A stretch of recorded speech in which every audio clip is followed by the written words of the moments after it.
wabarakatuh. Perkenalkan nama saya Selina Zara. NIM 1930201124. Di sini saya akan memaparkan materi saya, yaitu organ pernapasan manusia, sistem pernapasan pada manusia, penyakit dan pemeliharaan pada organ pernapasan. Organ pernapasan manusia terdiri dari hidung, faring, laring, trakea, bronkiolus, paru-paru, dan diafragma. Nah, hidung merupakan tempat atau pintu utama udara dihirup. Melalui hidung, manusia menghirup oksigen untuk disalurkan ke dalam paru-paru. Sebagai pintu utama, hidung harus menyaring udara yang masuk ke tubuh. Untuk itu, bulu hidung yang tugasnya menyaring debu halus agar tidak masuk ke tubuh. Nah, selanjutnya yaitu faring. Faring sering disebut juga dengan tenggorokan bagian atas manusia. Bisa kita lihat di gambar yang nomor B. Faring ini bentuknya seperti tabung dan letaknya di belakang rongga hidung. Fungsi dari faring ini adalah sebagai penyalur. Jadi, udara yang masuk ke tubuh disalurkan lewat faring ke trakea. Laring ini sering juga disebut sebagai kotak suara dan letaknya berada di persimpangan laring. C. Laring memiliki dua pita suara yang bertugas memproduksi suara. Selanjutnya, gambar yang keempat yaitu D. Bagian D yaitu trakea. Trakea disebut sebagai batang tenggorokan. Nah, trakea ini bertugas mengalirkan udara ke paru-paru. Bentuk trakea sendiri seperti tabung berongga lebar yang terhubung langsung kepada bronkus paru-paru tersebut. Nah, trakea merupakan salah satu organ pernapasan manusia yang sangat penting. Nah, ketika kita berbicara, maka ada udara yang keluar dari mulut. Udara ini lewat melalui pita suara yang berimpit akibat timbulnya getaran. Selanjutnya, yaitu bronkiolus. Adalah cabang bronkus yang bertugas menyalurkan udara ke alveoli. Selain itu, tugas dari bronkiolus adalah mengendalikan udara yang masuk ke paru-paru ketika kita bernapas. Selanjutnya, yaitu paru-paru. Paru-paru sendiri letaknya berada di dalam tulang rusuk dan jumlahnya sepasang. Paru-paru merupakan tempat penampung udara sehingga oksigen tersebut bisa disalurkan ke tubuh. Oksigen yang terdapat pada udara akan dialirkan ke pembuluh darah. Nah, pekerjaan ini dibantu juga oleh pompaan oleh jantung. Nah, dengan demikian tubuh manusia bisa tetap bekerja. Dan terakhir yaitu diafragma, merupakan pemisah rongga dada dan juga perut. Diafragma ini bentuknya berupa otot dan dapat digunakan untuk memperluas paru-paru. Selanjutnya yaitu sistem pernapasan pada manusia. Nah, terdapat dua sistem pernapasan bagi manusia, yaitu menarik napas atau inspirasi dan mengeluarkan napas atau ekspirasi. Nah, yang pertama yaitu pernapasan dada. Pada saat menarik napas, otot yang bekerja pada waktu menarik napas yaitu otot tulang rusuk sebelah luar dan diafragma. Pengertian diafragma yaitu sekat antara rongga perut atau rongga dada. Nah, pada saat kita menarik napas, otot tulang rusuk naik ke atas, terus dada naik ke atas dan ke depan. Nah, diafragma ini akan mendatar oleh sebab ototnya berkerut. Rongga dada membesar, paru-paru berkembang sehingga udara akan masuk ke dalam paru-paru. Yang kedua yaitu pada saat menghembuskan napas. Nah, pada saat menghembuskan napas, maka otot tulang rusuk sebelah luar akan mengendur. Diafragma kembali ke dalam keadaan semula yaitu berbentuk cembung. Rongga dada mengecil sehingga udara keluar. Nah, yang kedua yaitu pernapasan perut. Nah, pada pernapasan perut pada saat menarik napas, otot tulang rusuk sebelah luar dan diafragma akan berkontraksi lebih kuat. Rongga dada membesar, isi rongga perut tertekan, dan tekanan di dalam rongga dada mengecil. Kemudian, udara masuk ke dalam paru-paru. Yang kedua, yaitu pada saat menghembuskan napas. Pada waktu menghembuskan napas, otot tulang rusuk sebelah dalam berkerut. Otot berkerut menekan diafragma. Rongga dada mengecil sehingga udara dalam paru-paru keluar. Selanjutnya, yaitu penyakit pada organ pernapasan. Yang pertama bisa kita lihat emfisema. Merupakan penyakit paru-paru, mengalami pembengkakan karena pembuluh darah pada paru-paru kemasukan udara. Yang kedua yaitu penyakit asma.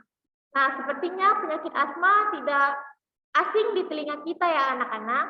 Asma merupakan kelainan penyumbatan saluran pernapasan yang disebabkan oleh alergi debu, asap rokok, atau cuaca.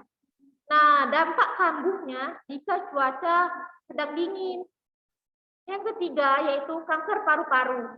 Merupakan penyakit yang paling berbahaya. Sel-sel kanker dalam paru-paru dapat bertumbuh, berkembang tak terkendali. Penyebabnya ialah kebiasaan merokok. Bisa kita lihat pada gambar kanker paru-paru ya. Selanjutnya yaitu TBC atau tuberkulosis. Merupakan penyakit paru-paru yang disebabkan oleh Mycobacterium tuberculosis. Bakteri tersebut menimbulkan bintil-bintil pada dinding alveolus. Nah, yang kelima yaitu bronkitis. Bisa kita lihat penyakit bronkitis merupakan gangguan pada cabang batang tenggorokan akibat infeksi.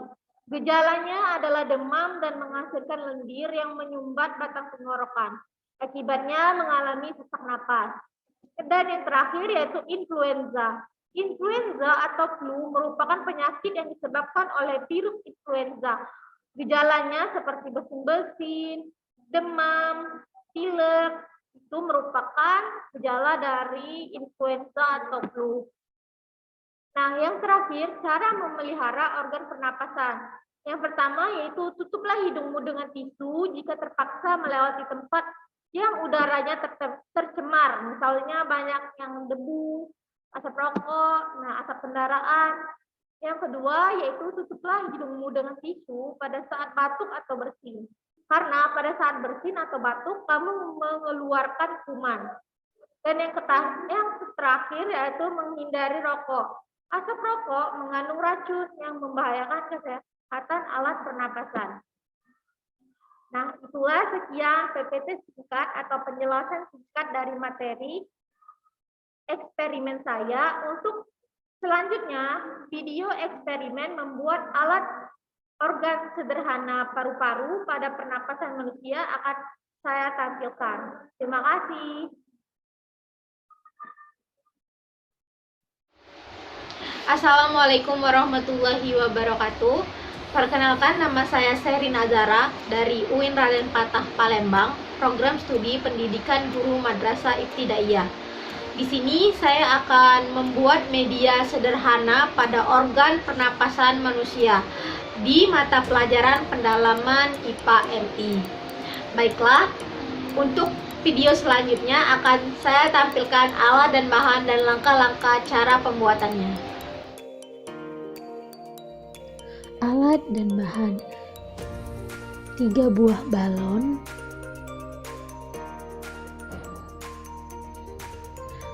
1 botol bekas,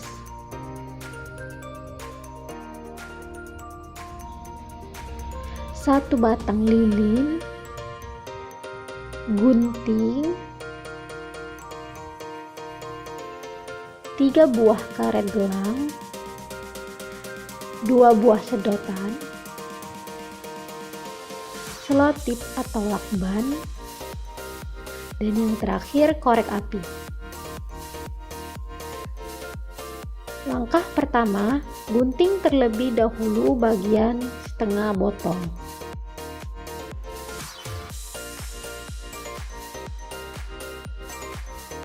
Jika sudah tergunting seperti ini, lalu rapikan bagian bawah botol agar sama persis.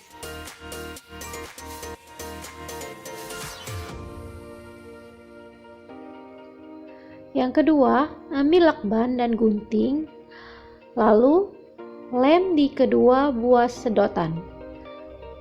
bisa dilihat pada video berikut.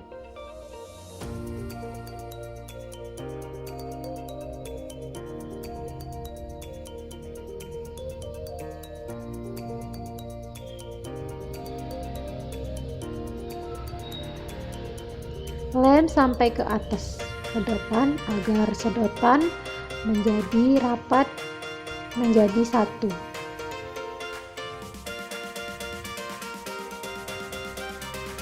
Lalu lubangi tutup botol menggunakan paku.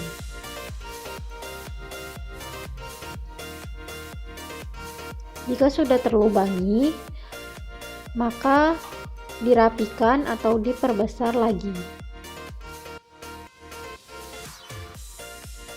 Nah, untuk memperbesar lubang di tutup botol, kita akan menggunakan lilin dan korek api untuk memanaskan paku agar bisa menusuk ke lubang botol.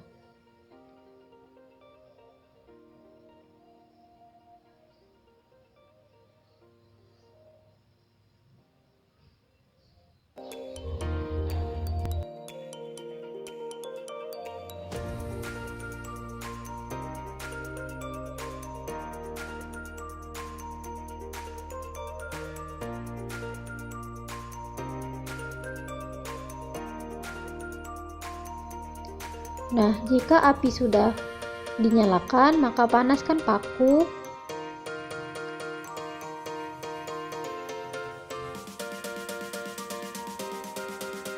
Lalu lubangi lagi tutup botol hingga jadi seperti ini. Lubangi hingga kedua sedotan tersebut masuk melalui lubang yang telah kita buat. Selanjutnya, gunting bagian atas balon sedikit saja.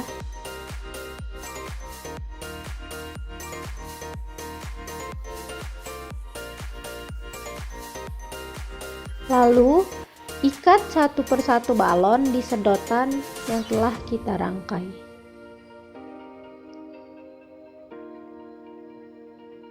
Ikat balon dengan karet gelang yang telah kita sediakan.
Jika telah selesai, lanjut ke bagian balon yang kedua.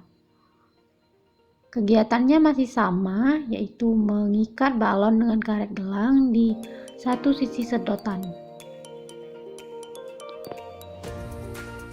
Nah, jika telah selesai akan jadi seperti ini. Lalu, masukkan lagi sedotan ke dalam botol dan juga ke dalam lubang di tutup botol yang telah kita lubangi.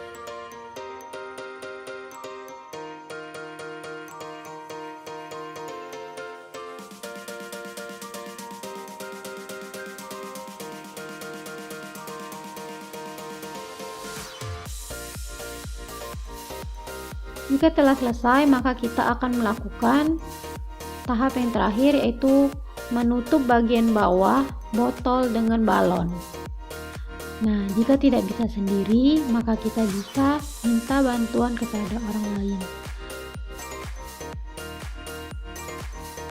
Maka jadilah seperti ini. Nah, ini adalah proses penarikan dari balon dan lihatlah kedua balon yang di dalam botol mengembang.